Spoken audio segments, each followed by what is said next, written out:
Hi, everyone. My name is Ralph Bouquet, and I'd like to welcome you to the Nova Labs webinar, Real Science, Real Data, and You, Engaging Students with Nova Labs. I'm very happy that you're able to join me tonight, and hope that this webinar proves to be very valuable, engaging, and very informative as well. I just wanted to quickly go through a brief outline of our presentation tonight.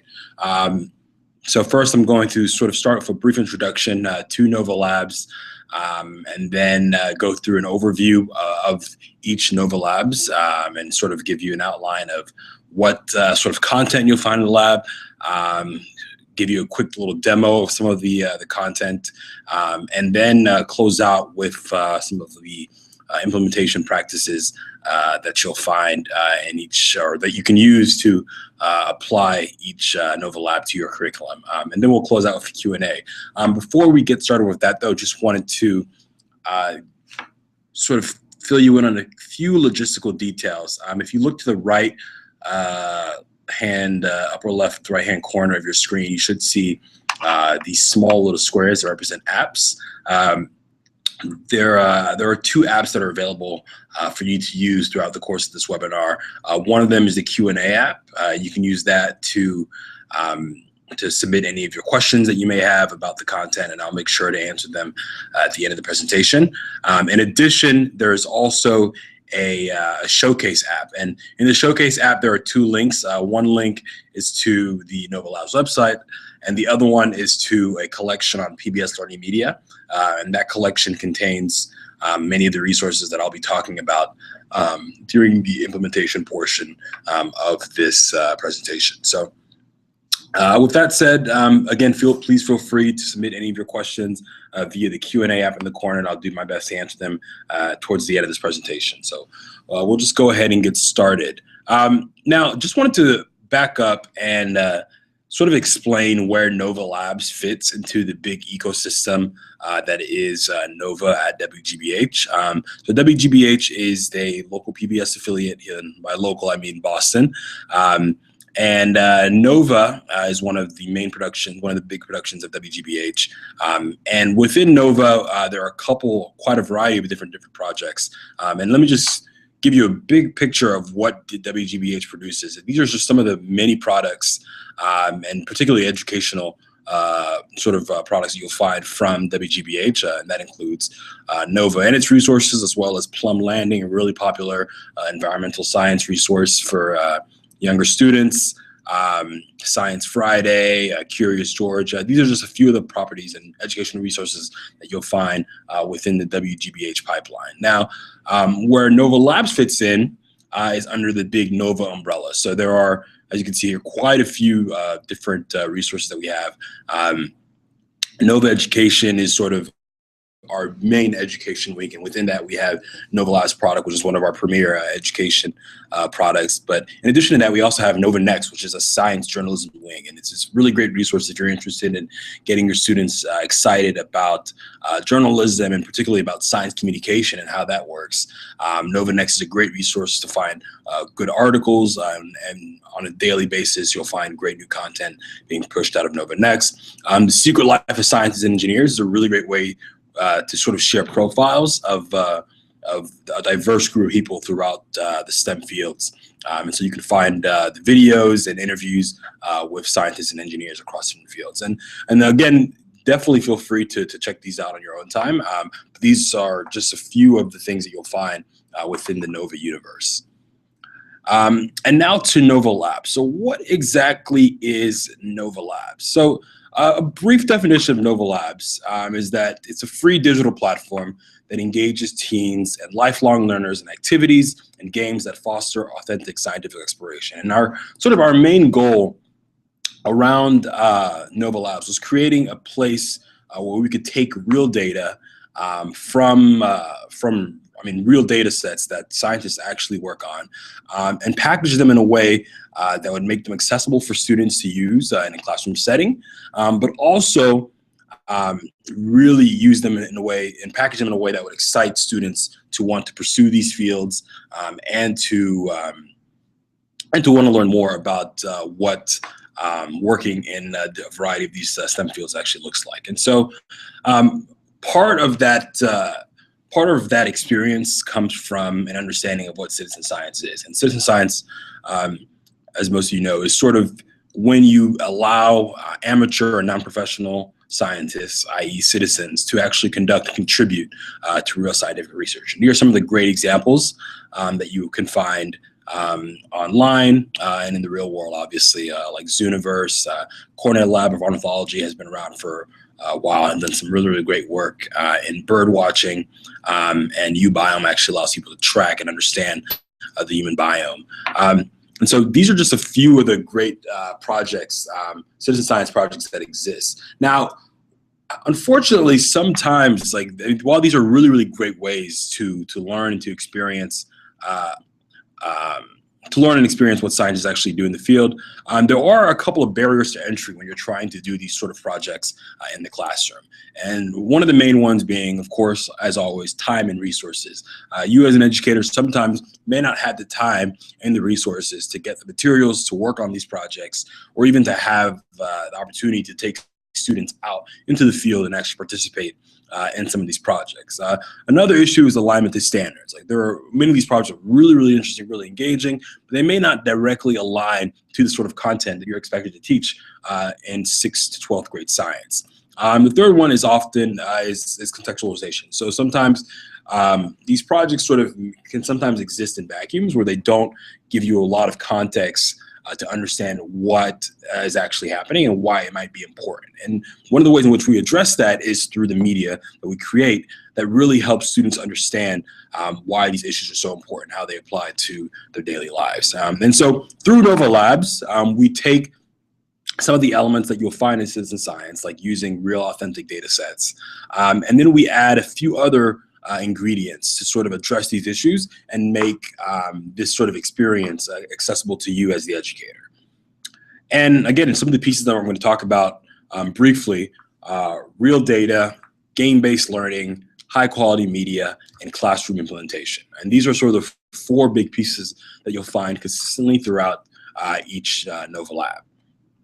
And by real data, what do I mean? Well, I'll go into this in more detail as we sort of go through a quick demo of each lab. But with the Sun Lab, for example, we use data from NASA's Solar Dynamics Observatory to actually give students a chance to observe sunspots, see and track where flares are happening, and take their own screenshots and create their own videos of the sun. And this data actually, goes back years, and students can actually look at any day in the calendar year and see what the sun looked like that day. And there's also a variety of different instruments that they can use to observe the sun. In the RNA Lab, for example, the real data that we're using there is based out of the RNA Lab at Carnegie Mellon University. And what they've done is sort of crowdsource RNA molecule building. And so we've actually created, our game sort of serves as a tutorial that gives students the ability to almost paint the nucleotides of RNA molecules and learn how RNA folding happens, and then apply those skills to the Eterna game on their website. Our cloud lab gives access again to NASA's data, and this is their Earth science satellites, so students can actually see where storm systems are developing anywhere around the world. And our energy lab makes use of the Department of Energy's Renewable Energy Laboratory, and that's actual real data where students can actually model a renewable energy system in this activity.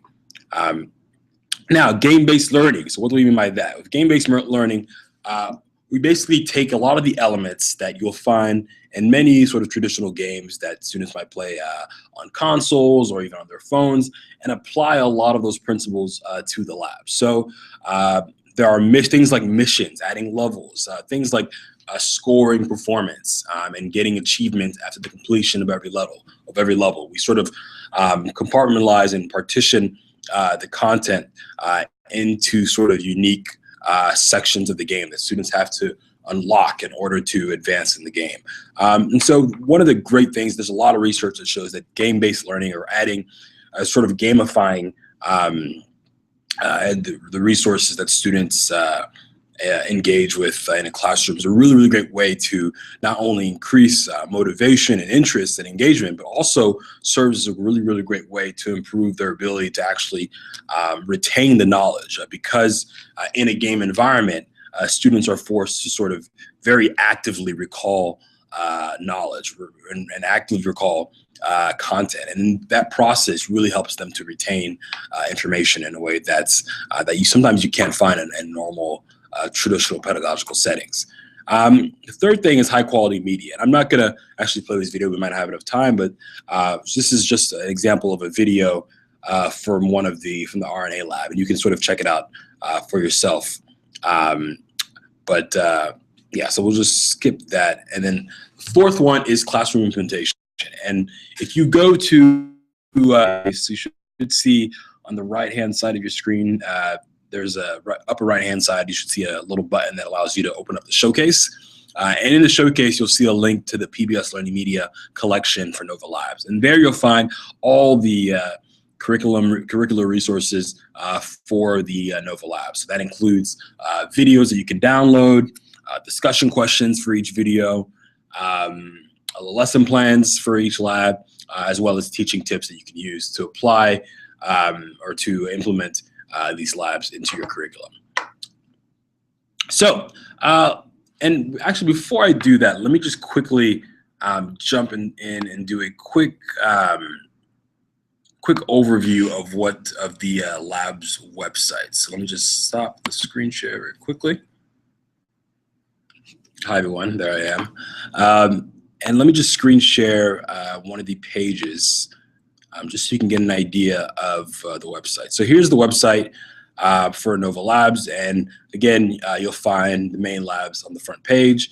And the About section, a really great way to sort of learn a bit about each lab and some of the partners that we collaborate, as well as advisors who've helped us use the labs. And then Meet the Experts. Again, I mentioned earlier about getting students to learn a little bit more about what a career in science looks like and how diverse a career in science can be.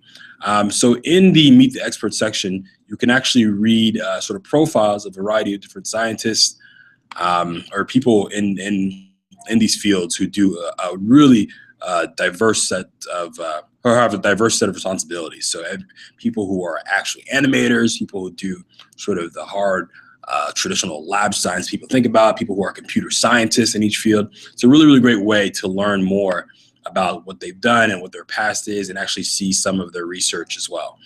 And then opportunities, if you're interested in sort of going to the next level, going to the next step with some of these with some of this content, you can check out the competitions to learn more about competitions, obviously, that are happening that are sort of science related and available to middle and high school age students.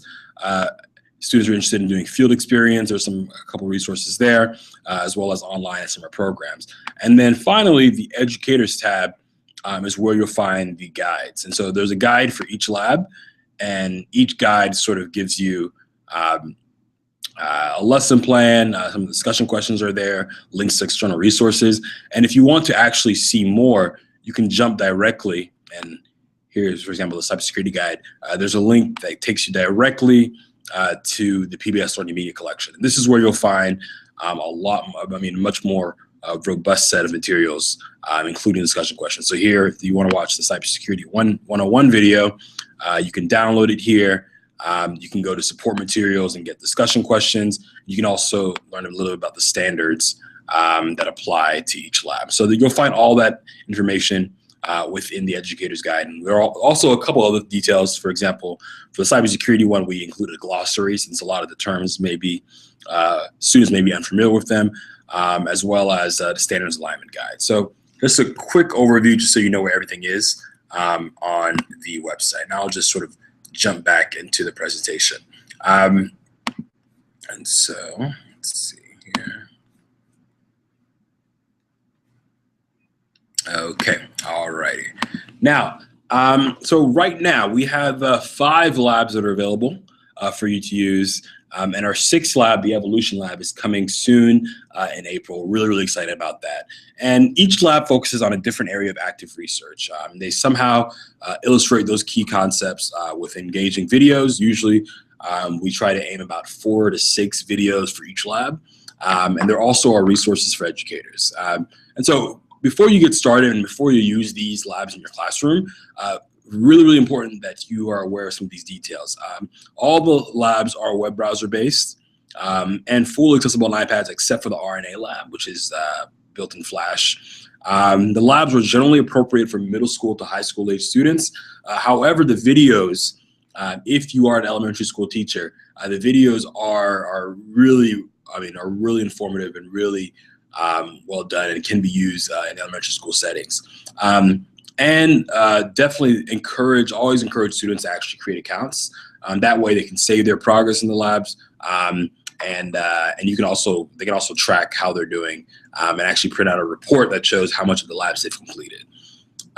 So let's get started on sort of getting a brief overview of each lab. And I've included the appropriate content unit. Now this is based off of the teaching timeline for Massachusetts, and so this may not be completely applicable to you based on where you teach, but the general idea, I just wanted to give you sort of a general idea of where some of these activities, these interactives and games might fit into your curriculum. So the Sun Lab. The Sun Lab is basically, again, we use NASA's data to give students an opportunity to explore the solar cycle, and make predictions about activity in the sun, and actually observe their sun and sort of and actually execute their own research projects. And so within that lab, you'll find 3 parts. The solar cycle, there's one on storm prediction, and then the open investigation basically gives students an ability to just jump in and start examining the sun. And so I'll give you a quick overview of that, and I'll sort of go through the overviews at the end, since flipping back and forth between the presentation and the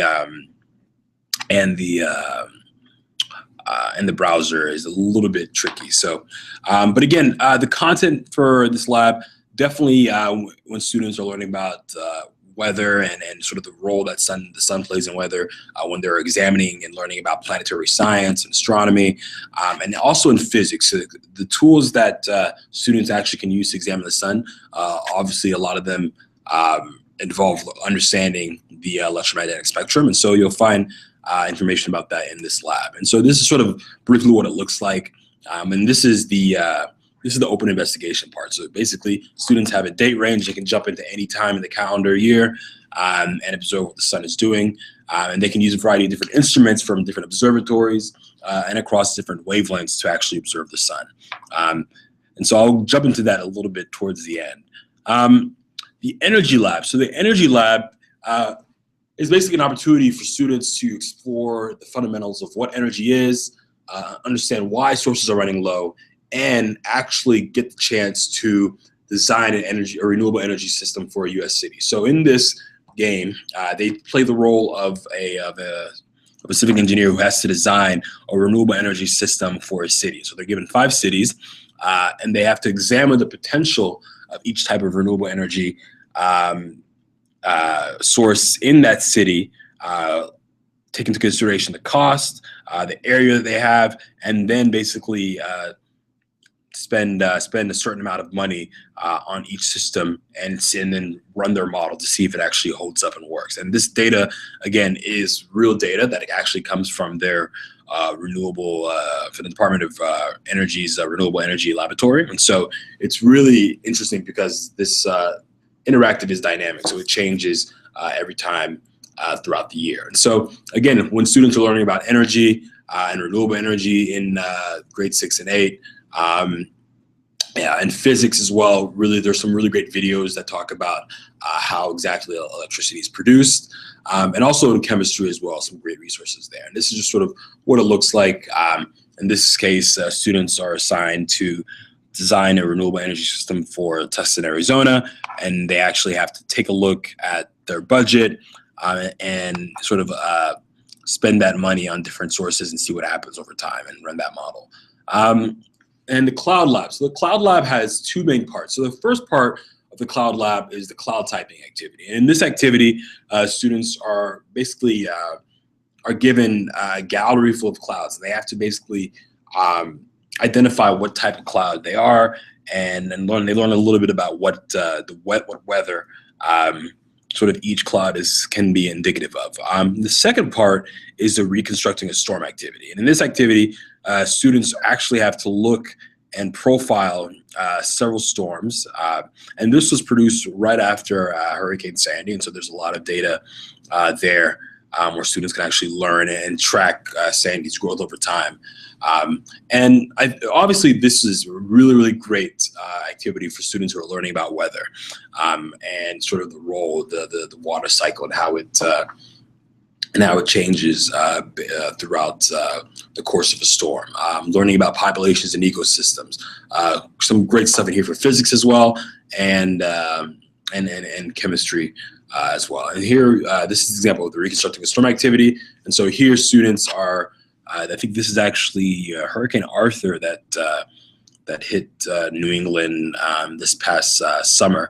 And again, there are some overlays there, so students can actually apply different overlays and see how it changes sort of or see how the view changes over time. The RNA Lab really, and now this lab is definitely probably the best fit for this lab is in a high school biology course, just because a lot of the concepts that this lab tackles are very sort of higher order biology concepts around protein synthesis, the role that RNA played in the origin of life, RNA's role in viral replication in some species. So this is definitely a sort of a higher order topic, but also it's very, very interesting as well. And this is a very sort of gamified approach to learning about RNA. And again, you can see sort of the content information here. And the basic premise of this game is students have to design an RNA molecule or have to basically build an RNA molecule so that it folds correctly. And they do that by painting nucleotides. And I'll jump into that and give a brief demo of that later. And last is the Cybersecurity Lab. So this Cybersecurity Lab is sort of, is probably the best fit for this is in any sort of computer science course, but also if you're doing any sort of online safety training of your students.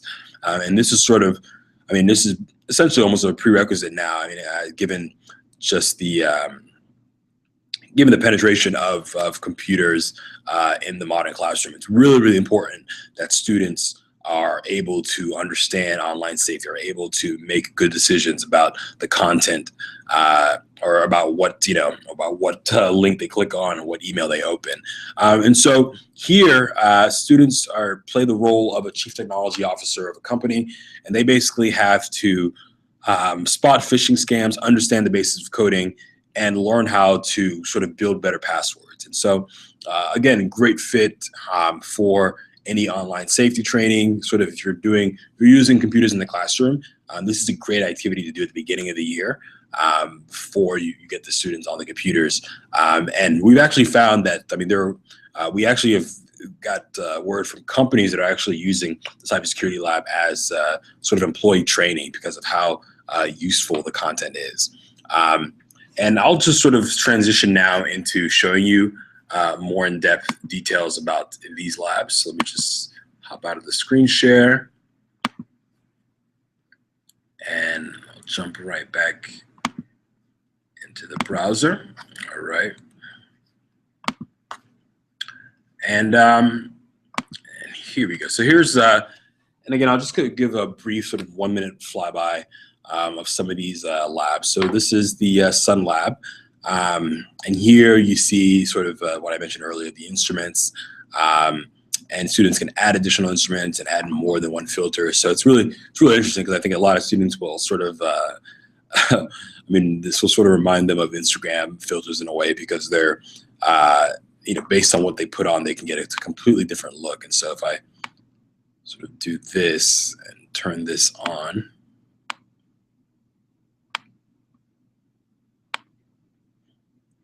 I can get a completely different view. And I think what's going on here? Oh, this is off as well.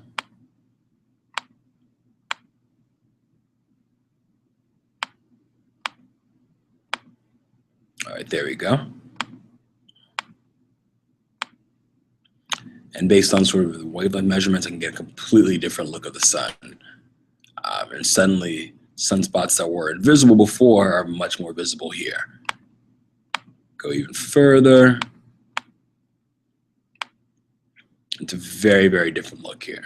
And so that's sort of the open investigation. And the purpose of this is to really give students almost a playground where they can jump in and sort of ask their own questions and explore them on their own. Another great feature here too is that students can actually take screenshots and make a movie. So they can set a range for maybe like a week or a few days or a month even, and actually record a movie of the sun, and they can sort of really see the gradual changes and just the activity that happens on the surface of the sun. Here's the energy lab. And so in the energy lab, again, students are designing a renewable energy system for a city. So in this case, they're given Las Vegas, and I have to essentially design my system.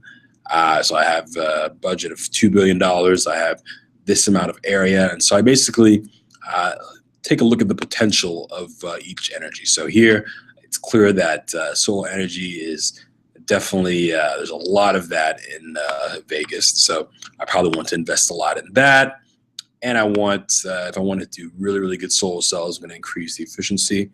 And obviously this model is not that effective yet, but I can just test my system and see if it actually holds up. And here quickly, I can see that this is probably not a great system as is, so I can go back here and redesign it. So it's a really great trial and error practice. And here, the Cloud Lab. So here, this is February 1st, so I can zoom in and sort of see, in Boston, we had a snowstorm on the 2nd, so I can zoom in here and see sort of what was going on and put on some overlays to see what type of water vapor we were dealing with in that area at that time. Another cool part here is to track a few of the storms, and these are storms from 2 years ago. And you can actually track to see where they were at that time. So this is from 2012 here, and I can actually investigate to see what happened to Tropical Storm Debbie over time. I can just go through that date range and see how it grew over time. And jump to the RNA Lab. And so again, the RNA Lab is an opportunity for students to actually learn about sort of the more complex role that RNA takes in the body. And so I think this is a tutorial. Let me see if I can skip this part and just jump back. Okay, let me play this level. And again, very, very similar to games that students are familiar with. Like, I mean, it sort of has an aesthetic that that's very familiar in games like Candy Crush, where you're sort of painting and matching things, and in order for them to build points. And so here you have your nucleotides at the bottom, and I can basically paint them.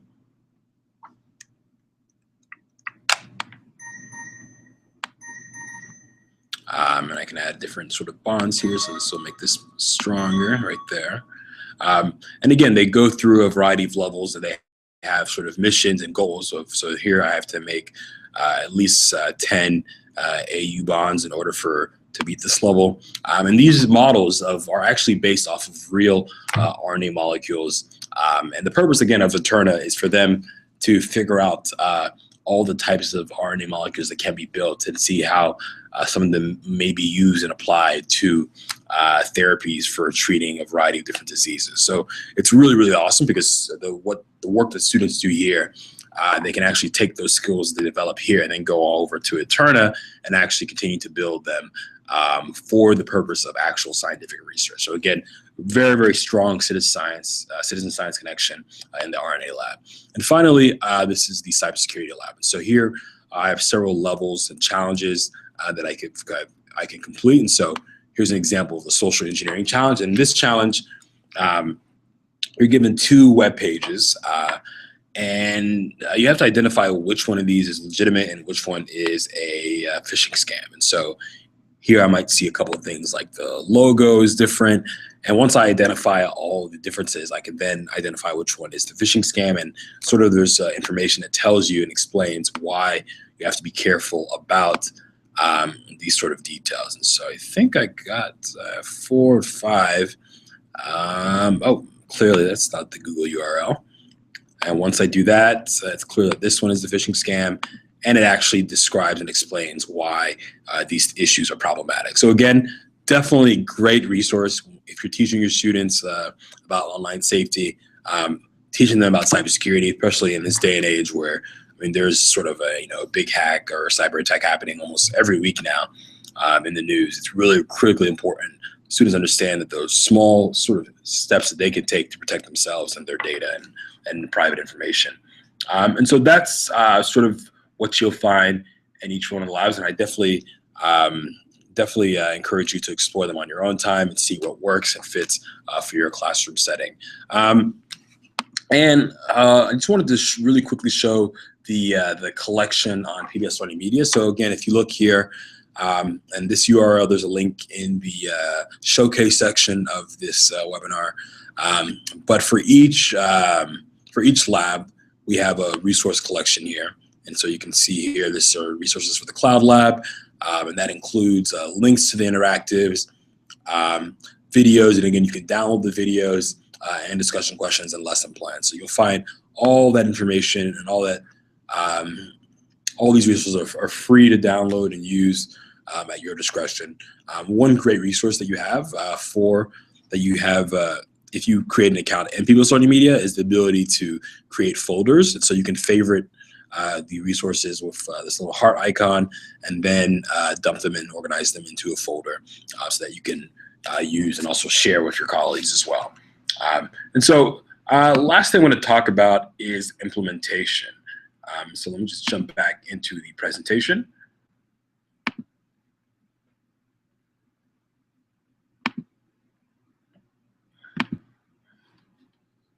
I'll jump back to this at the end. So implementation. One of the things I really recommend, and it's a simple tip, is to take a look at the NGSS alignment guides for each lab, just to get a feel for where they sort of can fit into your teaching timeline. In addition, another great tip is to use the videos as standalone teaching resources, particularly, excuse me, the videos are really, really great if you're trying to introduce a topic. They're really, really great to sort of give you a really basic understanding of what that topic or what that content is. Also, I mean, one of our most popular videos, for example, is a video that we have on the Coriolis effect. And this one was produced with the Cloud Lab.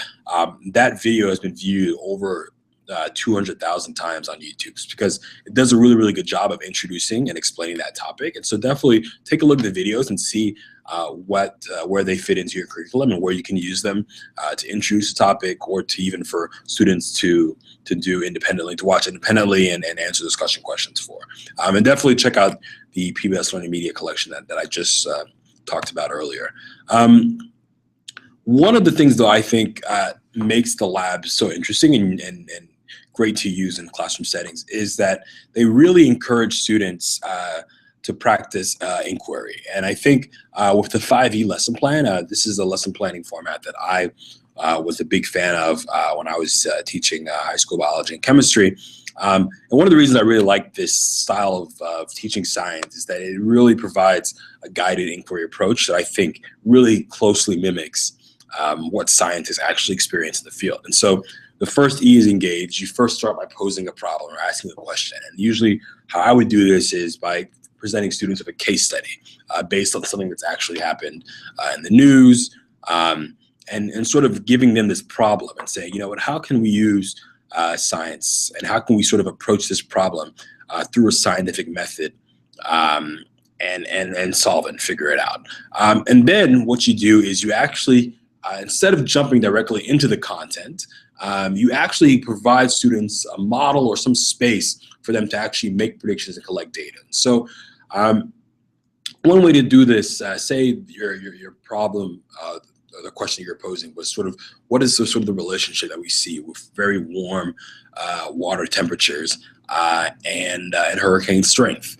Is there some sort of a correlation here? Is there something we can do to examine this issue and see what the connection is? And so in the explore section, what I might do then is actually give them a chance to go into the open investigation of the cloud lab and actually use one of the overlays to look at water temperature and see and track actually a few of the storms and see what the connection was. If there was any indication, what happened when a storm hit a very warm patch of water, and did you see any changes in its size and in its strength? And so that's a really great way. So instead of jumping directly into the content and going directly talking about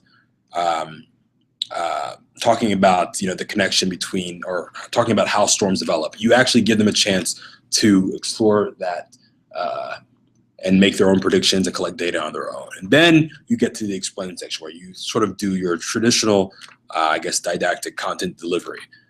Then you elaborate. So once they've learned what the concept is that they were exploring and what the process is, allow them an opportunity to actually apply that concept to a previous problem or new problems. And this is when you might actually give students a problem set or the worksheet that, where they answer questions about that case study. And then actually give them a chance to work it out in groups or individually. And then evaluate is just sort of your formal assessment. So whether this is, a homework worksheet, or usually what I would do is an exit slip that just hits on some of the core main ideas.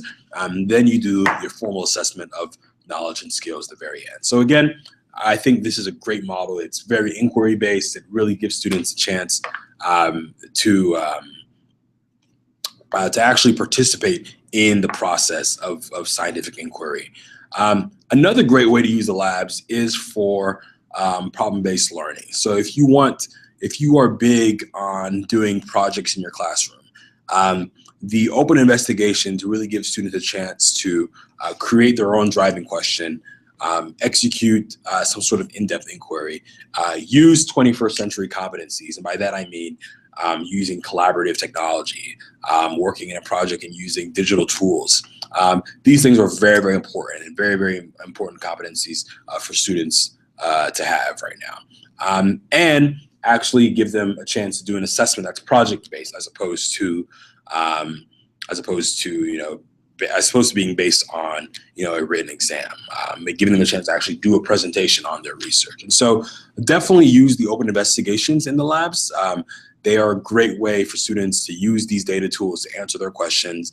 I think definitely towards the end of the year projects, where you give students 2 weeks to sort of examine their own, to ask a question and to sort of go out and do the project and find those answers. I think the labs really provide that opportunity within those content areas, particularly for the sun, the cloud, and the RNA labs.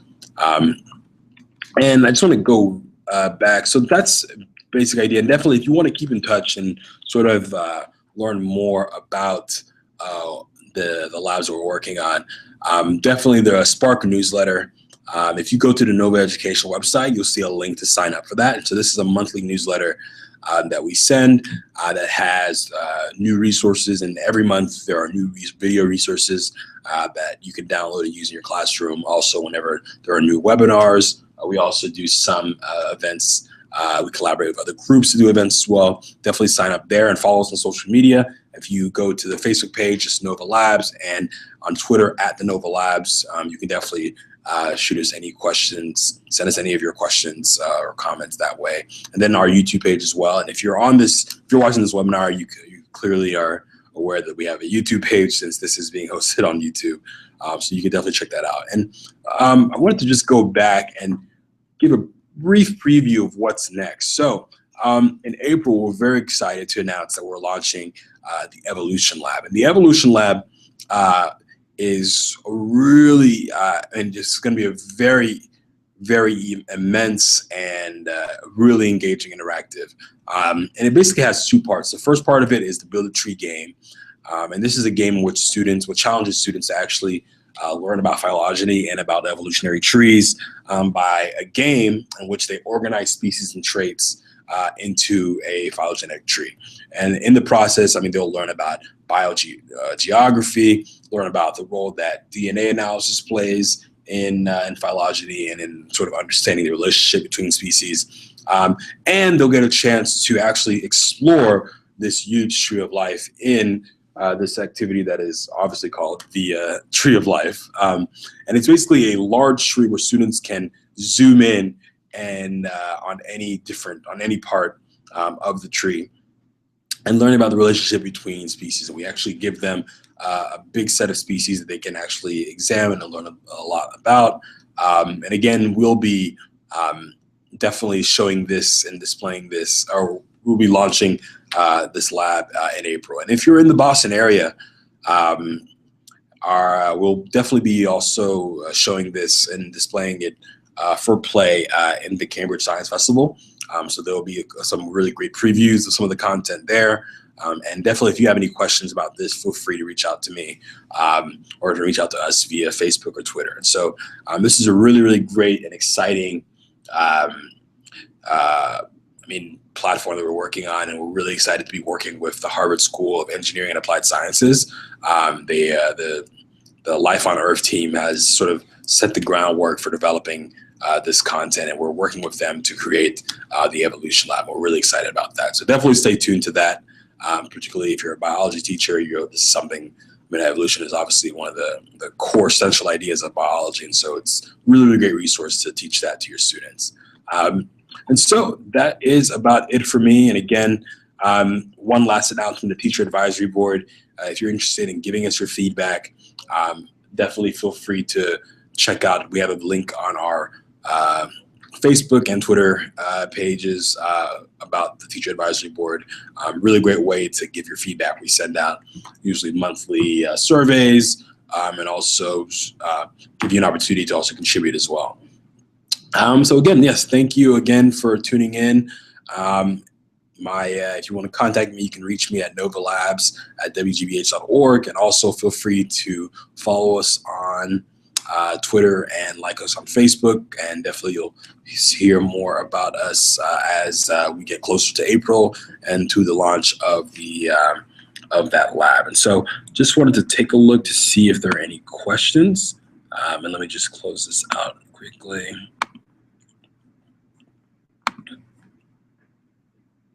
Okay. All right. Well, doesn't appear to be any at the moment. And again, definitely, if you want to take a look in the showcase, you can get links to the PBS Learning Media Collection as well as on Novel Labs website. And feel free to also submit if you have any other questions on this page at the bottom. There's a section for you to answer or to enter any questions that you may have. So again, thank you for joining us. And please, again, follow us on Twitter and Facebook. Please reach out if you have any questions. And if you want to send us any comments as well about this webinar or any of the other resources that we've created, definitely feel free to reach out to us for the Teacher Advisory Board as well. So have a good night, everyone, and thanks for tuning in.